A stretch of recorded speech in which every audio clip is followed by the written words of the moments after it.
ser humano, ele sempre buscou um mundo ideal, um mundo justo, perfeito, verdadeiro, isso desde os tempos bíblicos, desde o tempo da alegoria do Éden, da saída do homem deste lugar, desde os tempos de Platão, na ideia da república, na construção da democracia, na política de Aristóteles, o mundo ideal platônico, onde não há injustiça, onde só existem os pensadores, os filósofos, os governantes são os filósofos.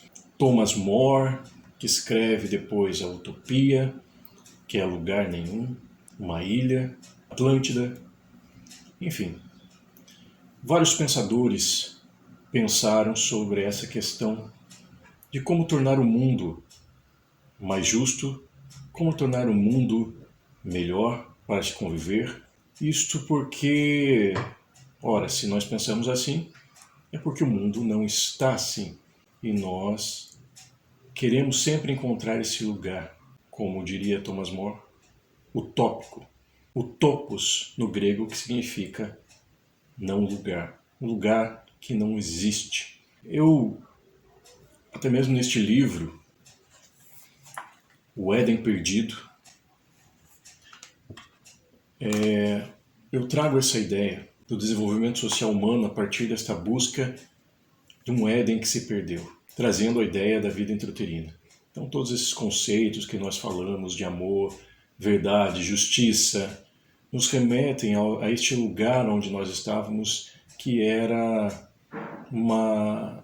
um lugar isolado da existência, sem a lembrança, sem a memória que existimos, sem a presença de um outro.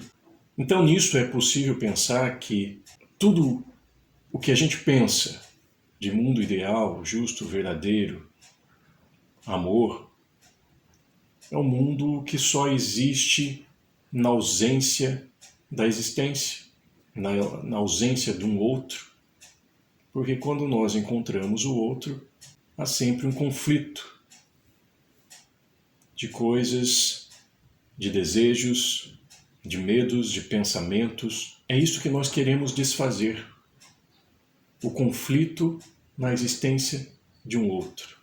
Então, um mundo justo, um mundo ideal, na nossa mente, na nossa psique, no nosso psiquismo, se encontra na ausência do outro.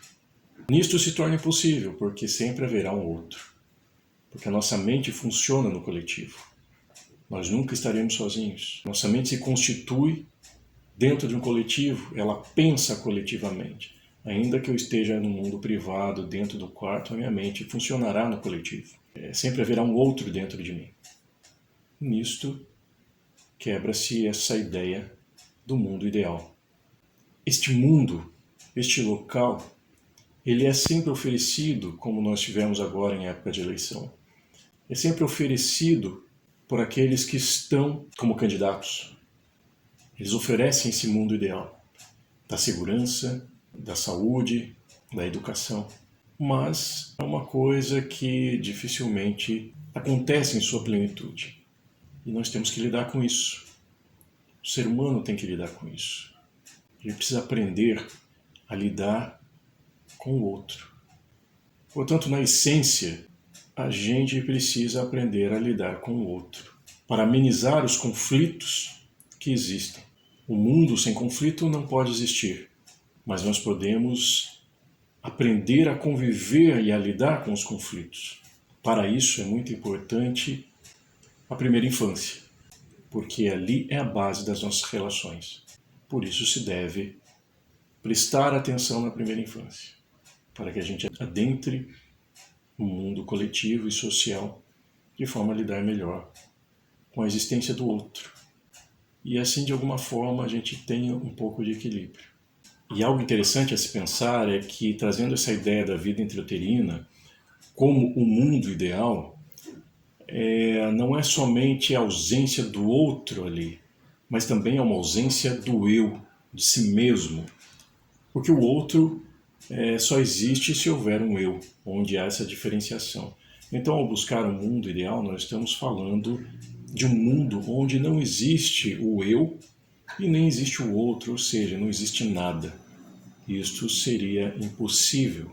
Por isso, a ideia é que se busque um mundo real, onde existe um eu e existe um outro, e que a gente saiba lidar com estas existências, com este lugar onde a gente tem que conviver, onde eu preciso compreender o outro e preciso ser compreendido como um ser de desejos, de medos, um outro que pensa diferente de mim, o outro que deseja diferente de mim, e que eu tenho que devolver esse desejo para o outro.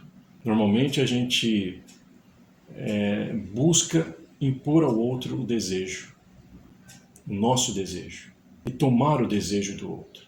Mas a gente precisa devolver o desejo para o outro.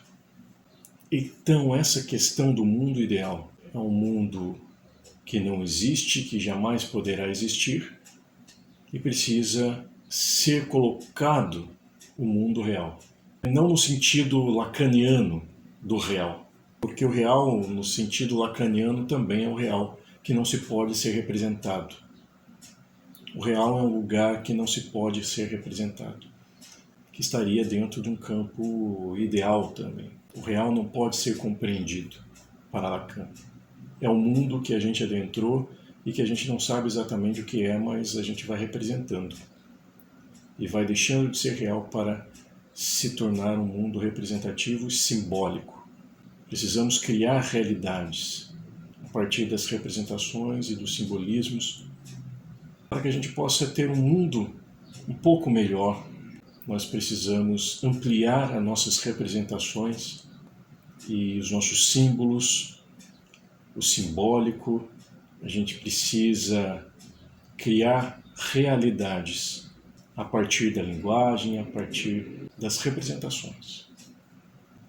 E deixar de ter a realidade dogmática, fundamentalista, e compreender que o mundo é feito de várias realidades, ao contrário do mundo ideal, que é imposto apenas uma realidade, uma igualdade, uma ideia. Então, que a gente possa compreender um pouco melhor isso.